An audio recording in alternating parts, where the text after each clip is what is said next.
Having empathy does not mean you don't have boundaries. And having empathy does not mean that you should have a lower bar by any means. What empathy says is, I understand your perspective, and now I can bring our goals in alignment. But there will always be those people who just are not going to be part of the organization. And it's neither good nor bad. That is not a judgment call, but it is saying they're not happy there, and neither are you. So the best thing that you could do is actually help them be somewhere they can thrive. It's like the difference between being nice and being kind, right? Nice is a social construct. It's what we use to lubricate the wheels of society. It keeps us comfortable. It keeps the other person comfortable.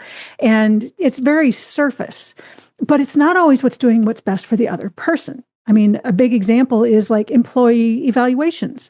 Well, I want to be nice. I want to give everybody good scores. Okay, but you're robbing people of the opportunity to be better and to do better. If you don't tell them, how do they know? So that's very nice, but it's not very kind, because you're not actually what's doing in their best interest. Kindness says you want to do what's in the other person's best interest as well as everybody else in the organization.